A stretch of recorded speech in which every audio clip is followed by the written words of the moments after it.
More evidence this evening of the blatant disregard for the measures in place to limit the spread of COVID-19 in Jamaica.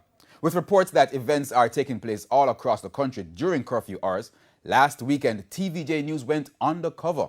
We saw jam-packed bars, clubs, and street parties with little or no physical distancing. Kelisha Williams has the story. Kencourt St. Andrew, minutes after the 10 o'clock curfew on Saturday, December 19. But as you can see, a party is in full swing. Patrons in white in what appeared to be an all-white party. We estimated more than 200 people in attendance, but as far as we observed, there were no masks or physical distancing. We stuck around for about 20 minutes before leaving, and at about 11, we observed some patrons were just arriving, indicating that the party wouldn't end anytime soon despite the curfew. Fast forward a day after to Sunday, December 20. Our journey took us to the ultimate adults playground, the popular Taboo nightclub on Constant Spring Road in St. Andrew. A different day, but a situation similar to the one we observed just the night before.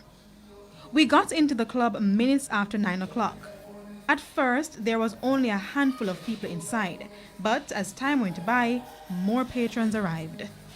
The ladies were not short of delivering to their customers, especially the males, who did not shy away from supporting their favorite dancers.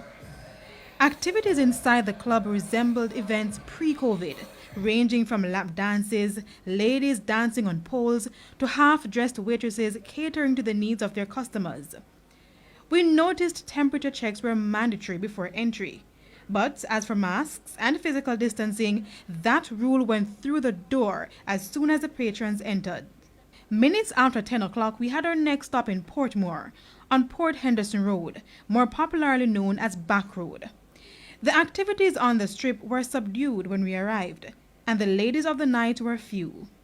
At 11 o'clock, 1 hour past the curfew time, things started to get more lively. This bar was one of the few spots open for drinks and entertainment. We observed a few police vehicles in the area, but none of the personnel intervened. Increase in coronavirus cases in many countries have been linked to parties and other social gatherings. In Jamaica, there is a ban on parties, with the municipal corporations not issuing permits for entertainment events over the past 5 months. The police have also asked for residents to report parties when they are in session as a means of getting information to crack down on the activity. Just last week, the police said over 130 illegal parties were reported. The bet is many more go unreported and are being held in defiance of the Disaster Risk Management Act, enacted to contain the spread of the coronavirus. At least 3 illegal parties resulted in mass casualties in the past few months. Kelisha Williams, TVJ News.